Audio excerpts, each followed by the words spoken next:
자, 기쁘고 기쁜 주님의 날, 오늘 우리가 모든 마음을 온전히 드려서 주님께 나를 드리는 예배가 되시기를 주님 이름으로 축복합니다. 자, 오늘의 말씀은 열왕기상 3장 5절의 말씀으로 다 같이 합독하며 시작하겠습니다. 기브온에서 밤에 여호와께서 솔로몬의 꿈에 나타나시니라. 하나님이 이르시되 내가 내게 무엇을 줄꼬 너는 구하라. 아멘. 여러분, 우리가 찾고 구하고 두들겨라 그랬습니다. 우리의 기도의 자세이죠. 자, 솔로몬이 기브온 산당에서 드린 1000번제를 받으신 하나님께서 솔로몬의 꿈에 나타나십니다. 그래서 솔로몬은 하나님께 지혜를 구합니다. 왜? 오늘 말씀처럼 내가 너에게 무엇을 줄꼬 너는 구하라 그러십니다. 꿈에 나타나셔서 이렇게 이야기하시니까 솔로몬이 선뜻 하나님 지혜를 구했어요. 그래서 하나님께서는 솔로몬이 이 모습을 보고 솔로몬이 구하지 않은 부와 영광까지 주십니다. 그 말씀의 구절을 보겠습니다. 여러분 3장 9절에서 말씀을 쭉 내려보십시오. 제가 읽겠습니다. 3장 9절에 누가 주의 이 많은 백성을 재판할 수 있사오리까 듣는 마음을 종에게 주사 주의 백성을 재판하여 선악을 분별하게 하옵소서 하고 솔로몬이 이야기한 거예요. 내가 너에게 무엇을 줄꼬 너는 구하라 하나님 이러셨잖아요. 그러니까 솔로몬이 9절에 이렇게 이야기한 거예요.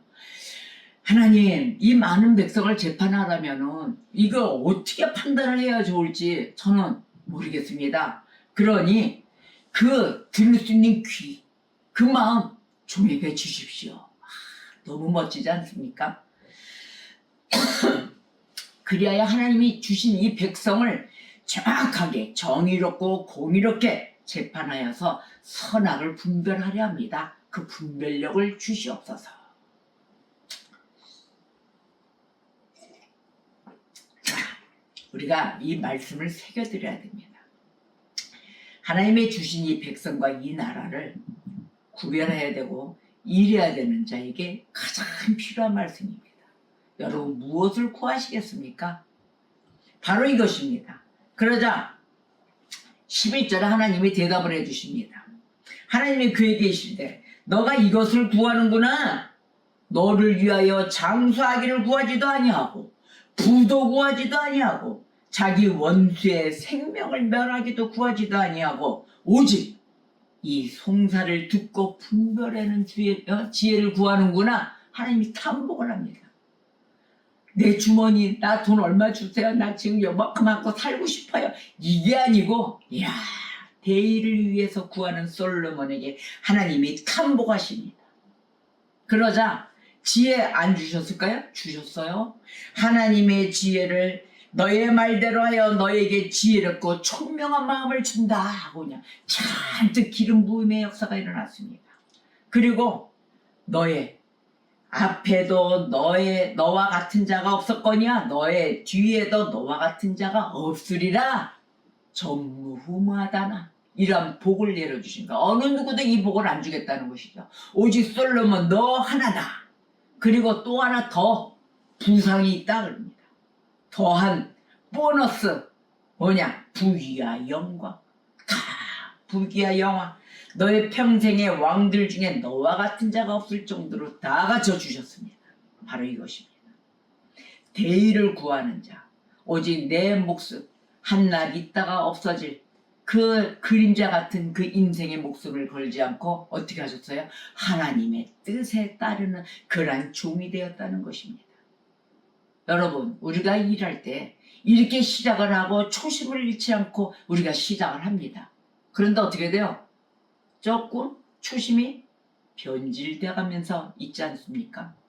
너무 더 편하고 온갖 부상이 따라와줬더니 그 부상에만 눈이 튀어가지고 초심을 왕창 잃고 부상에 가서 자기 마음대로 교만해져서 살아간다는 것이에요. 솔로몬 왕은 안 그랬을까요? 솔로몬 그랬습니다. 솔로몬이 이 초심을 잃고 국력을 이 견고히 하기 위해서 어떻게 할까요? 자기 마음대로 국력을 견고히 해야 됩니다. 말은 뭐 흠잡을 데가 없죠. 가장 합리적이죠. 그런데 어떻게 됐어요? 애굽하고 결혼 동맹을 맺습니다. 이방 국가, 또 우상 국가, 하나님이 원치 않은 나라하고 결혼 동맹을 맺어요. 근데 솔로몬은 뭐예요? 국력을 견고히 하려고요. 자기 인간의 잣대로 인간의 생각으로 들어갔다는 거예요. 이와 같은 행위는 하나님의 명령을 어기는 일이었습니다. 자, 열왕기상 11장 2절에 이렇게 말씀하세요. 여호와께서 일찍이 이 여러 백성에 대하여 이스라엘 자손에게 말씀하시기를 너희는 그들과 통혼하지 말며 그들도 너희와 서로 통혼하지 말라. 그들이 반드시 너희 마음을 돌려 그들의 신들을 따르게 하리라. 이렇게 말씀을 하셨는데 솔로몬이 그들을 사랑하였더라. 이렇게 다 기록이 되어 있습니다. 솔로몬이 자기 혼자 사랑한 거예요. 하나님이 원치 않는 것을. 그 초심이 하나님께 바라왔던 하나님의 지혜, 하나님의 주신 백성을 제가 잘 판단하고 잘 이끌어가기 위해서 하나님 지혜 주십시오 해놓고 거기에 부산까지 따라 놓으니까 이제는 자기 마음대로 교만이 들어차 자기 마음대로 행동을 했다는 것입니다. 이 일로 인해서 어떻게 됐을까요? 이 일로 인해서 이스라엘은 이방과 그 이방 우상들이 가득 차게 되었다는 것입니다. 솔로몬 왕은 또한 산당에서 제사까지 드렸죠. 산당에서 제사 드렸죠. 이 일 역시 하나님의 명령을 어기는 일이었어요. 산당 제사는 왜? 혼합주의의 온실이 되어버린 거였어요. 자, 하나님이 주시는 복, 바로 이 복을 자기 스스로가 다 자기 권력, 자기 능력 이런 걸로 인간의 능력을 다 혼합시켜버린 거였어요. 다 엿보고 나눠 먹고 이게 이 역사적인 가운데 우리가 영적으로 바로 서질 못하면 이러한 세상이 있다는 것입니다. 그래서 망가지고 이단이 생기고 사이비가 생기고 영이 무너져 사탄 마귀에 끌려다니고 이러한 삶을 살아가고 헤어나지 못하고 그러한 삶을 살아간다는 것입니다. 주님의 주시는 복이 겨워서 순종이 불순종이 되고 교만이 가득해졌죠. 나태해지는 생활에서 왔죠. 자, 이것이 바로 어떤 것을 초래하냐면 순식간의 멸망입니다. 순식간에 나락으로 다 떨어져요. 이럴 때 우리는 어떻게 돼요? 환난에 빠지게 됩니다. 환난 중에서 또 그것도 빛도 없는 어둠 속에서 구질구질하게 살아가게 되는 것입니다. 바로 과연 이런 산 가운데서 우리는 어떻게 빠져나와야 될까요?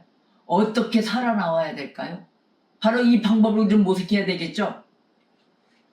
우리는 오직 여기서 빠져나와야 될 길, 그 빛, 그리스도의 사역을 우리는 믿어야 되는 것입니다. 이 길 외에는 없어요. 인간 방법은 절대 통하지 않아요. 그래서 이 번영하는 시기뿐 아니라 우리가 침체에 있을 때에도 그리스도의 완성된 사역을 믿어야 되는 것입니다. 그것만이 살 길입니다. 전도서 11장 4절에 바람을 관측하는 자는 파종하지 않을 것이며 구름을 눈여겨보는 자는 추수하지 않을 것이다. 바로 이것에 껴있는 말씀으로 주십니다. 자, 평생을 우리가 갇혀 살아야 했죠. 또 병으로 누워서 지내야만 했던 시절이 있습니다. 하나님의 백성에게는 이러한 시절이 괴롭습니다. 지옥입니다. 그런데 천국은 참으로 소중한 곳입니다. 그러하기에 이 땅에서 아무 위로도 받지 못했던 하나님의 백성에게 이 천국은 여기서 받는 위로는 얼마나 귀하겠습니까? 가장 소중한 곳입니다.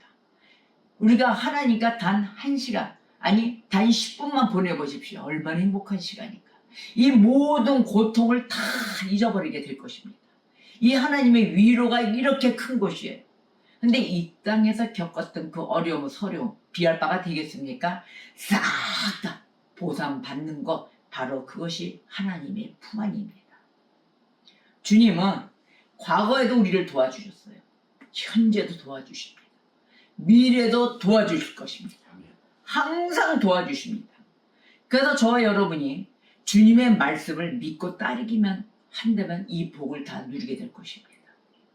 믿는 복, 바로 믿음의 복, 그 복을 우리가 가득 채워져야 될 것이에요. 순간순간마다 놓쳐서는 아니 돼요. 이 고난과 극심한 환난, 이 가운데서도 주님이 개입해 주세요. 개입하셔서 도와주실 것을 확신하십니까? 아멘입니다.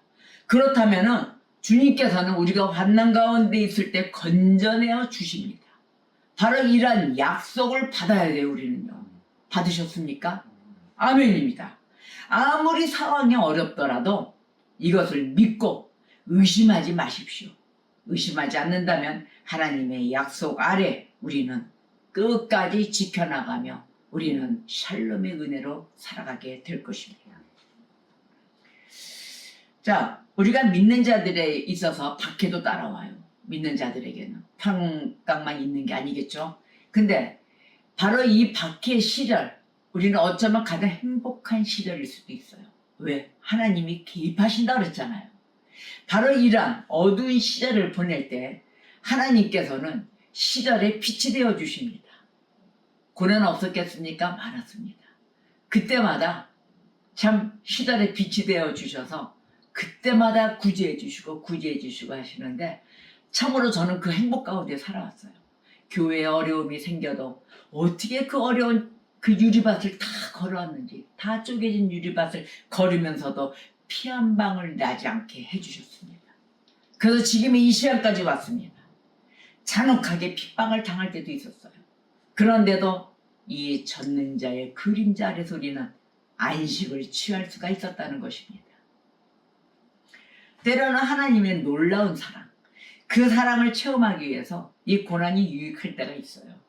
배고파서 너무 힘이 들어서 아버지 너무 배고파요. 너무 기름기가 없어요. 왜? 이걸 뭐 돈이 있어서가 아니에요. 진짜 없었어요. 아무것도 없을 때 막막할 때 개척교회니까 그저 왜 이렇게 핍박이 많은지 의심도 많은지 어떨 때는 싹 밀물 썰물 싹 떼어서 다 떠나갈 때도 있었고 덩그라니 교역자만 남아서 기도하며 또 오는 전도해야 될 성도들 기다리며 있을 때도 있었습니다. 교회를 무너뜨리고 나가는 자도 있었습니다. 교회를 맡아서 또 그 자리에 있어줘서 뭐 그 자들은 일하라고 했겠습니까? 그 자리에 있기만 하면 됩니다. 그럼 하나님이 보내시는 자 역사해 주시면 거기에 의해서 전도하고 열심히 복음을 전하고 해야 될 그 자리에 배반을 하고 가는 자도 있었습니다. 즉 사명 감당을 안 한 것이죠. 바로 그런 가운데서도 무릎을 꿇어 기도할 때마다 하나님의 놀라운 사랑이 그 시절의 빛으로 다가왔다는 것입니다. 모든 개척자들은 아마 이러한 빛을 다 경험하셨을 것이에요. 그래서 고난이 유익이다 이 말씀을 달콤하게 먹고 오는 것이죠. 우리가 어려운 가운데 있을 때 주님은 사랑과 은혜를 풍성히 부어주십니다. 이것을 꼭 체험하십시오. 그러다 보면 우리가 금식기도도 하잖아요. 뭐 일주일, 3일, 닷새, 40일 금식, 20일 금식 막 정신없이 합니다. 그런데 이 하나님은 이 금식을 잔치로 바꿔주십니다. 슬픔을 기쁨으로 누리게 해주십니다. 그러므로 우리는 주님께서 행하신 모든 일로 인해 찬양해야 하는 것이죠. 찬양하며 주님의 이름을 송축하는 것입니다. 이 그리스도의 무한한 사랑이 우리 마음속에 자리 잡기만 하잖아요. 슬픔은 모든 힘을 잃고 싹 사라집니다. 언제 그랬냐는 듯이 여러분 내 주변에 힘들어하는 사람 보이십니까? 도와주세요. 그것도 주님의 능력으로 돕게 돼 있습니다. 나 지금 아무것도 없어요. 콩 한 조각 나만 먹고 딱 한 끼 먹을 거 있어요. 그것도 나눠 드십시오. 기쁨으로 하나님이 배배로 갚아주십니다. 그래서 우리가 쓰러져 가는 자가 있다면은 그 옆에 상대의 마음에 거기에 푹 들어가서 용기를 불어넣어 주셔야 됩니다. 사셔야 됩니다. 어떻게든지 우리는 살아갈 수 있습니다. 하나님 해 주십니다. 이것이 나도 힘이 없지만 상대방에게 용기를 불어넣어 줄 때 어떻게 되는 줄 아세요? 내 자신도 힘을 받아요. 나에게도 용기를 불어넣어 주는 동시로 일어나는 가장 빠른 방법으로 역사하게 돼 있습니다. 고린도전서 10장 24절에 누구든지 자기의 유익을 구하지 말고 남의 유익을 구하라. 아멘. 이렇게 말씀으로 뚝 떨어져 주셨어요. 자, 우리의 마음과 육신이 쇠퇴해져서 죽어갈 때 오직 주님과 영원한 나라밖에 바라볼 수 없을 때가 있어요. 시름시름. 그때가 되면 천국의 수문이 열립니다. 마음의 평강이 오죠. 축복의 강물이 우리 마음속으로 흘러 들어오게 되는 것입니다. 아, 너무 멋집니다. 영혼의 복입니다. 시 122편 6절에서 7절에 이렇게 말씀하셨어요. 예루살렘을 위하여 평안을 구하라. 예루살렘을 사랑하는 자는 형통하리라. 너의 성 안에는 평안이 있고 너의 궁중에는 형통함이 있을지어다. 아멘. 하나님을 섬기는 일에는 머릿수가 많고 적음이 아니에요. 거기에 있지 않아요. 주님께서 뜻하신 일 있잖아요. 항상 혼자 이루더라고요. 항상 혼자라도 무엇이든지 관계없이 따라서십시오. 아, 누가 좀 있어야 돼 걱정 마세요. 하나님 필요할 때 되면은 다 그때 따라서 다 갖다 붙이십니다. 보내주십니다. 자, 하나님 일을 하려는 마음, 또 성과를 이루려는 마음, 내가 갖고 있으면 됩니다. 내가 하십시오. 그래서 주 안에서 항상 기뻐하라 하십니다. 너희가 근심할 것이나 너희 근심은 기쁨으로 바뀔 것이다. 아멘. 시련은 행복으로 바뀌어질 것입니다. 그래서 시련을 이기는 자가 복됩니다. 여러분, 하나님의 역사를 믿으십시오. 우리 주님은 살아서 역사하십니다. 그래서 진심으로 헌신하잖아요. 또 아이처럼 신뢰하잖아요. 또 제일 중요한 거, 전적으로 순종하는 것. 바로 우리를 하여금 어떠한 어려움도 극복할 수 있게 해주는 것입니다. 이 세 가지는 꼭 지켜야 되는 것이에요. 그래서 어려움과 환난이 없다면 우리의 용기를 증명할 기회도 없어요. 어려움과 환난이 있을 때 우리가 용기가 생겨서 팍 차고 나가게 되는 것이죠. 하나님에 대한 그 진실된 믿음, 여기서 표시가 납니다. 그 믿음을 잃지 않아야 되겠습니다. 그래서 우리가 믿음을 굳게 지키려면 성령님 안에서 살아계신 하나님의 약속을 굳게 붙잡을 때 그때 은혜로 성장해 나가는 것이에요. 자, 매번 제가 설교 때마다 중요하게 여기는 것입니다. 여러분, 하나님의 약속을 붙잡으셨습니까? 아멘. 이것입니다. 여러분 개개인에게 하나님의 말씀으로 강태해주는 말씀이 있습니다. 그것이 약속입니다. 약속을 붙잡으십시오. 여러분, 무엇으로 하나님 약속을 받으셨습니까? 몇 장 몇 절, 어떠한 귀절입니까? 여러분 한번 써보십시오. 나는 너가 어디로 가든지 내가 너와 함께하리라. 나는 이 말씀입니다. 너가 돌아올 때까지 내가 너와 함께하리라. 아멘. 우리가 살다 보면 조금씩 문제도 생기고 합니다. 또 예측하지 못한 일도 생깁니다. 그때마다 여러분 믿음이 어떻습니까? 믿음의 심장의 고동소리를 한번 들어보세요. 퉁퉁퉁퉁 막 숨을 못 쉴 정도로 호흡 박동수가 막 빨라지면 어떻게 돼요? 뭐 열이 나요. 열 나면서 막 호흡하기가 심히 어렵습니다. 불편합니다. 막 하다못해 가슴도 아파요. 막 이런 적이 있지 않습니까? 저 많습니다. 또 옆에 계시는 장로님께서 너무도 연약하셔가지고 이러한 감동을 많이 주십니다.